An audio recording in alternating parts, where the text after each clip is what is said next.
Hello दोस्तों, आज मैं आपको जो रीट की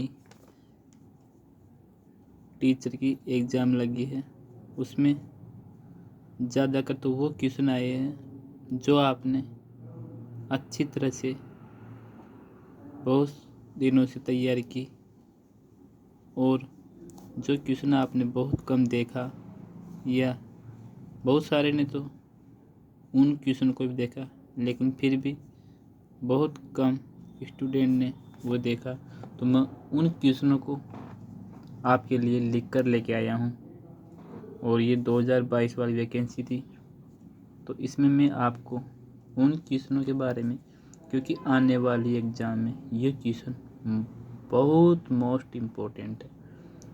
क्योंकि जो पढ़ लिया है वो तो याद है, लेकिन जो नहीं पढ़ा उनके बारे में हम पढ़ेंगे। तो इसमें एक आया है कि अकवाली निक्षेप क्षेत्र, यानी कि अकवाली निक्षेप क्षेत्र ये किसके लिए प्रसिद्ध है। तो उसमें ऑप्शन था एक तो लोहे का, तांबे का, शीशे का और जस्ता का। तो अकवाली क्षेत्र निक्षेप यह तांबे के लिए जाना जाता है, यानी अकवाली निक्षेप क्षेत्र से तांबा निकला जाता है और ये तांबे के लिए जाना जाता है। अगला क्वेश्चन था संत चरणदास जी की समाधि कहाँ स्थित है, यानी कि संत चरणदास जी ये डेरा बाबा नामक स्थान अलवर में स्थित थी, लेकिन इसकी समाधि कहाँ स्थित थी, तो ये दिल्ली में स्थित थी संत चरणदास जी की समाधि, और इसका प्रमुख स्थान भी दिल्ली में ही है। तो ये क्वेश्चन याद रखें। और अकवाली निक्षेप क्षेत्र तांबे का, ये क्वेश्चन मोस्ट इम्पोर्टेंट है आने वाले एग्जाम में। अगला क्वेश्चन था वे कौन सा कवि है जाका री भक्ति अर चमत्कारी वजेसु लोक बान परमेश्वर समान बतावन लाग, यानी कि वे कौन सा संत है जहाँ की भक्ति का चमत्कार सु लोग वन परमेश्वर कहते थे। तो ये बाहरट ईश्वरदास थे, और एक इससे पहले एक कवि और थे नरहरि दास।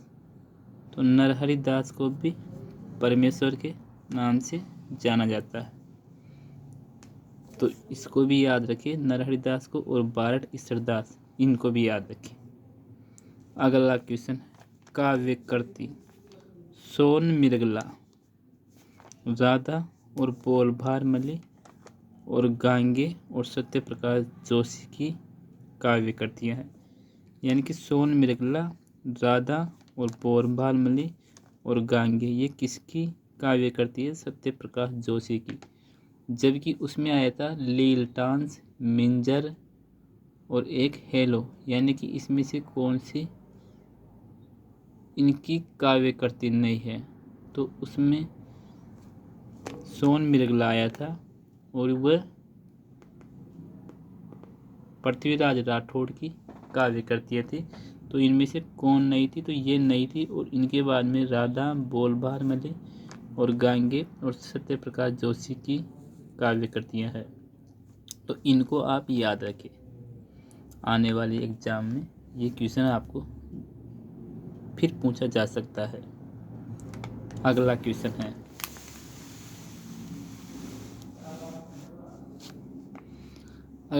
था कि read core RIDCOR read core स्थापित किया गया था, यानी कि रीड कोर कब स्थापना हुई थी, तो अक्टूबर 2004 को रीड कोर की स्थापना हुई।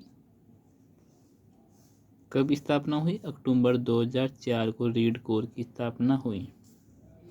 अगला क्वेश्चन था चंदन बाला रास, यानी कि जो चंदन बाला रास है ये कौन सा काव्य करती है, तो ये खंड काव्य करती था, और इसकी रचना किसने की, तो ये आसगुन ने की थी, यानी आसगुन ने चंद्रबाला रास की रचना की और कौन सा काव्य है? खंड काव्य।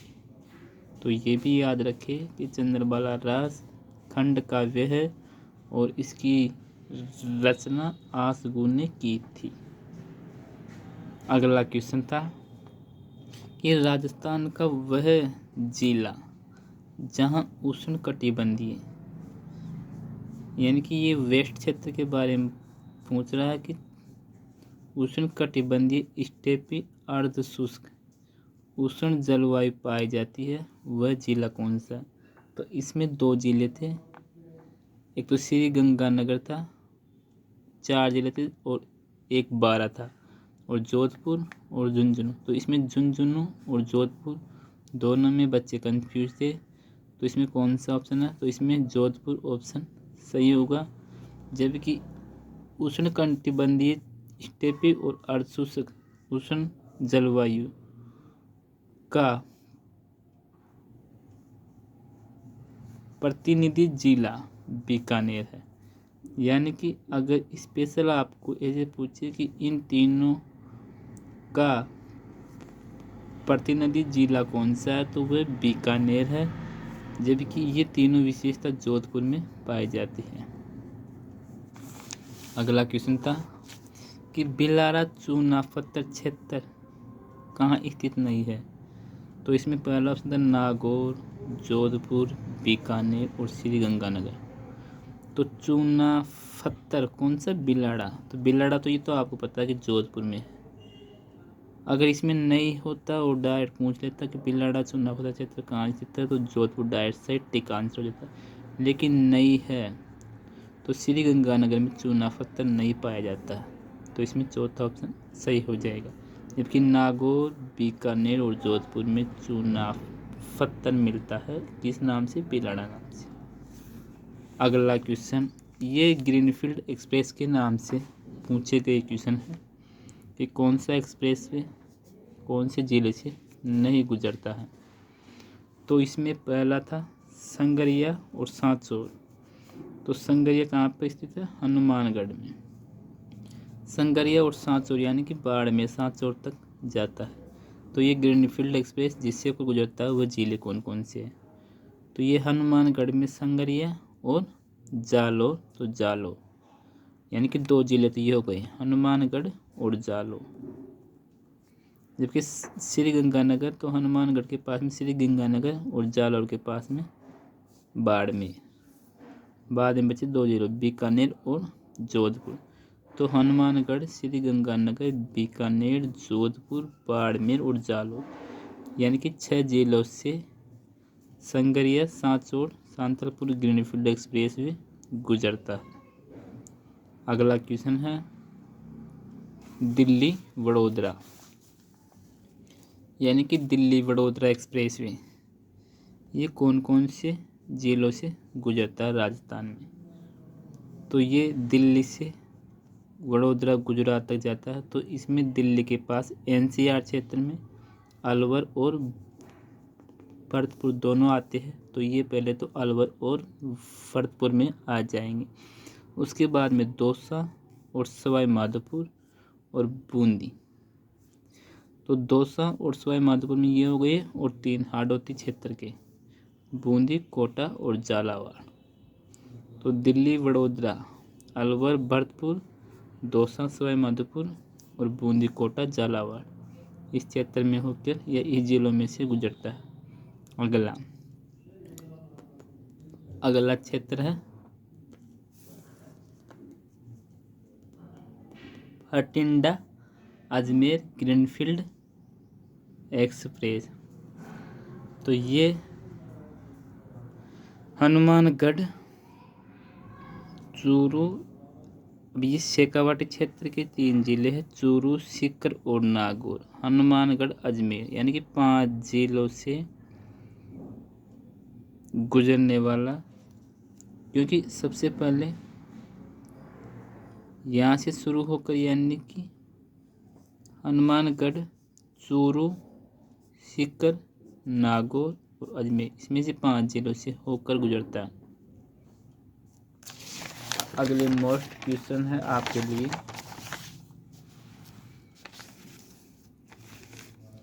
इसमें पूछा कौन सी फसल उत्पादन में प्रमुख है, यानी कि सबसे ज़्यादा फसल किस में बोई जाती है। तो राजस्थान में अधिकतम सोयाबीन उत्पादक जिले कौन से। तो ज़्यादातर सोयाबीन राजस्थान में हाडोती क्षेत्र में बोई जाती है और पैदा भी यहीं होती है। तो कोटा, बूंदी, बारा ये ऑप्शन थे, तो यही सही था। लेकिन अगर आपको देश में पूछ जाए कि प्रथम स्थान पर कौन सा, तो मध्य प्रदेश प्रथम स्थान पर है सोयाबीन में, सेकंड महाराष्ट्र और थर्ड नंबर राजस्थान का आता है। जबकि अलसी के बारे में पूछा जाता है, ये अभी सीईटी एग्जाम में पूछा गया था कि अलसी सबसे ज़्यादा कौन सी क्षेत्र में बोई जाती है, तो ये हाडोती क्षेत्र में अलसी बोई जाती है। जबकि मक्का उदयपुर क्षेत्र में अधिकतर बोई जाती है। राजस्थान लोक में पहेली को क्या कहा जाता है, यानी कि जो राजस्थान में पहेली को क्या कहा जाता है, तो आड़ी पहेली को कहा जाता है। अगला क्वेश्चन है, बोहरा मुस्लिम संत अब्दुल्ला पीर का मकबरा कहाँ स्थित है। यानी कि बोहरा मुस्लिम संत अब्दुल्ला पीर का मकबरा स्थित है, तो बांसवाड़ा में अब्दुल्ला पीर का मकबरा स्थित है। जबकि बोहरा संप्रदाय फखरुद्दीन की मज़ार डूंगरपुर में स्थित है। तो ये अब्दुल्ला पीर है, फखरुद्दीन नहीं है। जबकि इसमें ऑप्शन में डूंगरपुर भी आया था, बहुत सारे ने डूंगरपुर टिक कर दिया था, लेकिन इसमें बांसवाड़ा ऑप्शन सही होगा। अगला क्वेश्चन,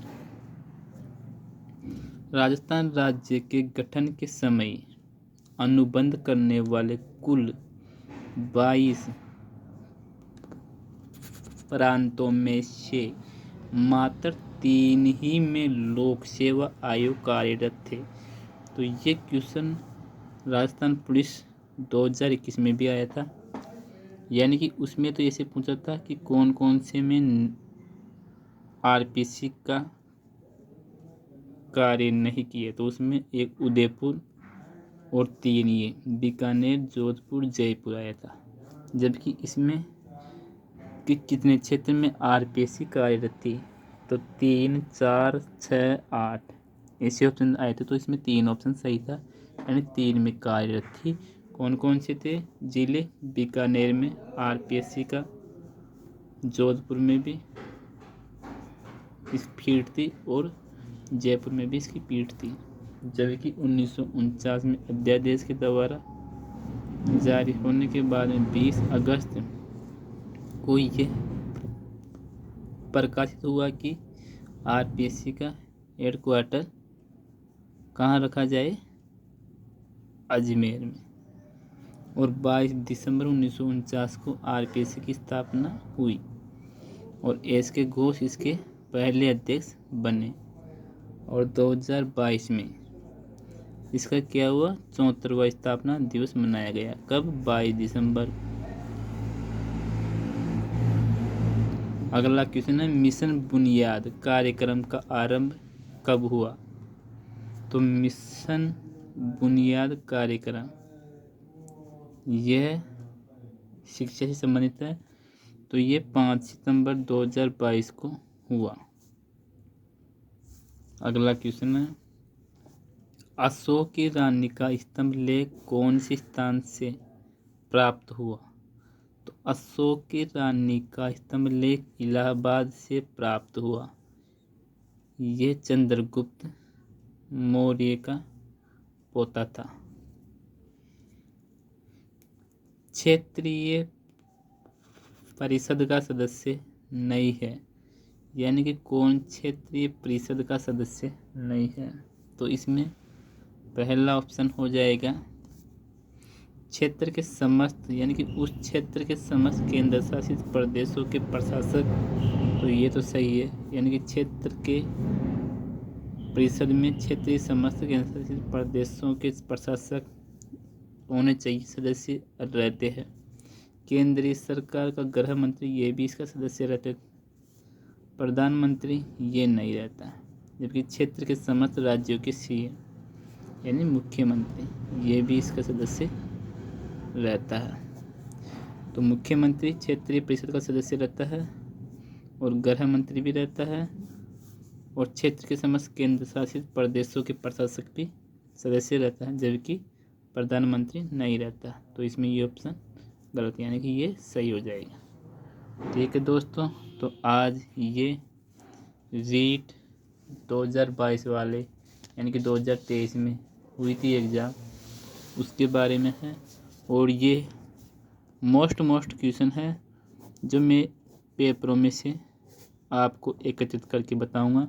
यानी कि उन क्वेश्चनों को तो आप बार बार पढ़ चुके हैं, लेकिन इन क्वेश्चनों के बारे में यानी कि इनको नोट करें और बार बार दोहराए जिससे आने वाले एग्ज़ाम के अंदर पूछे जाएं। तो अब मैं ऐसे ही क्वेश्चन शिक्षण संबंधित से भी पूछे गए हैं, अगर आप दोबारा एग्ज़ाम दें तो उनके बारे में भी मैं आपको बता रहा हूँ। तो उसमें मोस्ट क्वेश्चन है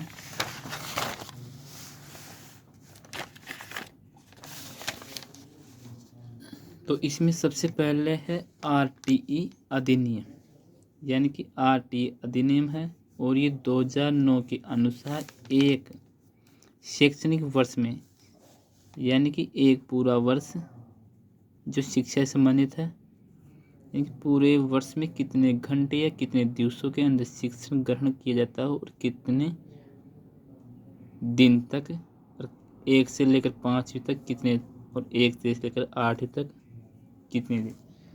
तो इसमें आरटीई अधिनियम 2009 के अनुसार एक शैक्षणिक वर्ष में कक्षा 1 से 5 हेतु कार्य दिवसों यानी कार्य दिवस और शिक्षण घंटे यानी कि कितने घंटे की न्यूनतम संख्या है। तो ये 200 दिन और 800 हावर्स यानी घंटे, ये तो 1 से 5वीं तक के विद्यार्थियों के लिए है, जबकि 5 से लेकर 8 तक 220 दिन यानी दिवस और 1000 हावर्स यानी घंटे के लिए मिनिमम चाहिए।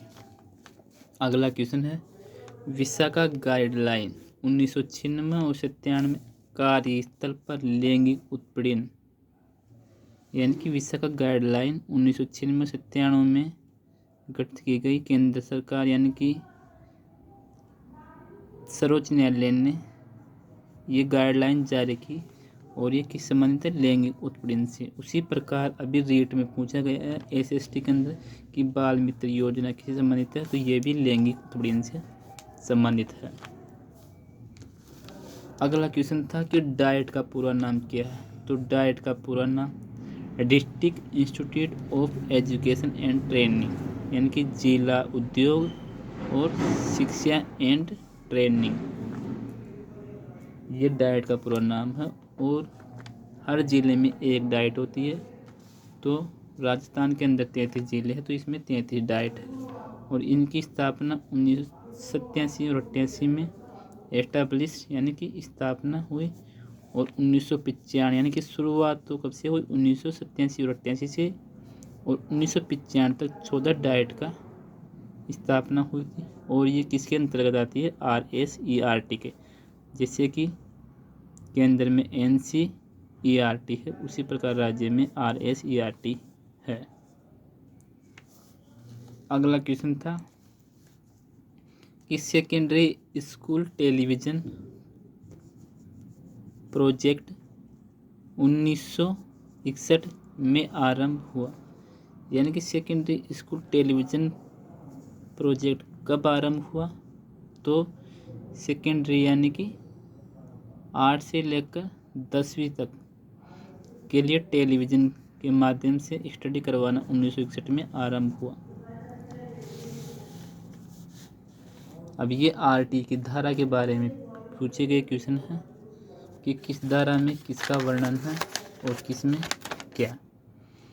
तो आरटी अधिनियम की धारा 14 के अंतर्गत सुनिश्चित करता है, तो इसमें किसी बालक को आयु का सबूत ना होने के कारण, यानी अगर उसके पास में जन्म प्रमाण पत्र नहीं है तो विद्यालय में प्रवेश से इनकार नहीं किया जा सकता। ये धारा 14 के अंतर्गत है। जबकि रोकने और निष्कासन का प्रतिषेध यानी रोकने और निष्कासन का ये आर्टिकल धारा 16 में है, यानी इससे भी आप मना नहीं कर सकते। और किसी बालक को शारीरिक दंड नहीं दिया जा सकता, यानी कि कोई भी जैसे पहले डंडे देते थे मास्टर, उस प्रकार अब दंड नहीं दिया जा सकता। तो ये किस धारा के अंतर्गत है, और उसका मानसिक उत्पीड़न भी नहीं किया जा सकता। तो ये धारा 17 के अंतर्गत है, दंड और मानसिक उत्पीड़न। अगला क्वेश्चन है, पढ़ना लिखना अभियान के लिए न्यूनतम आयु सीमा है। तो ये 15 वर्ष है। पढ़ना और लिखना अभियान के लिए न्यूनतम आयु 15 वर्ष है। तो ठीक है दोस्तों, आज के लिए ये SST के क्वेश्चन है।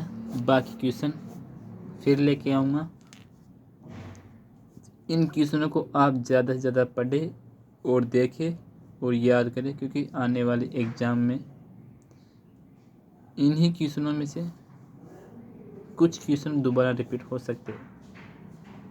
तो आप दोस्तों ये चैनल सब्सक्राइब करें, लाइक करें और शेयर करें, और अच्छा लगे तो कमेंट करें।